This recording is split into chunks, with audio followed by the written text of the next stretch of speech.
And then practice and action is when we start to move into the area of, I love this phrase, when you pray, move your feet.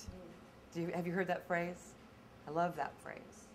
Because praying, is that wonderful exercise, regardless of how you feel or what your beliefs are about God or source or spirit, all of us at one level or another are praying, where we feel like we're connecting with this some sort of force, some sort of life force, and we're asking for help, and we're asking for alignment and partnership, and we're like talking to the bigger part of ourselves, and that's beautiful prayer. When we talk about visioning and all that, that's prayer.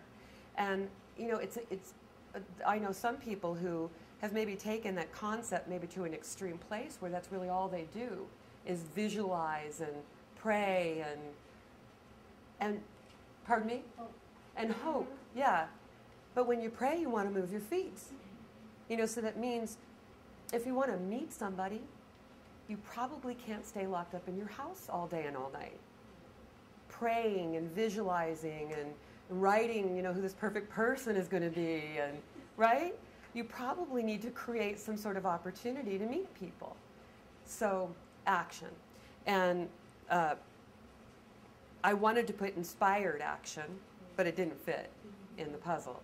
But, it's a very fine distinction, and we'll talk more about it. I actually think we'll not talk as much about it as you'll feel it. By the end of the day, you'll really feel the difference between inspired action versus, a list of things that you need to do and you really want to, you're determined to stay with it. The notion of inspired action really requires a certain amount of, I think, patience, to feel the inherent timing of things.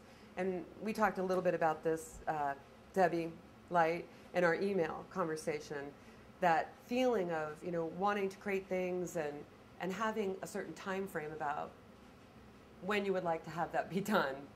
And then actually encountering the world and obstacles and things going slower than you want and people not showing up and, stuff.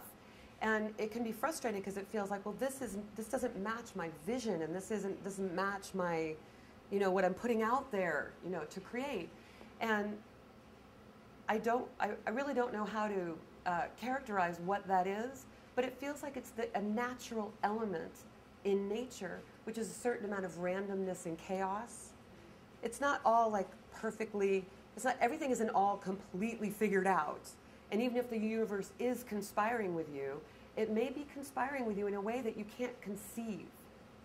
And so there's a certain amount of patience in allowing things, having the best intentions all the time and allowing things to sort of line up and continuing to keep faith and deliberateness and let things kind of line up so that you can feel that inspiration around your action and not just kind of keeping at it in that way and noticing the difference. And practice is really more about creating habits and rituals in your life that will support what you know is the energy of creation, that will support your happiness, that will support your dreams, that will support inspired momentum.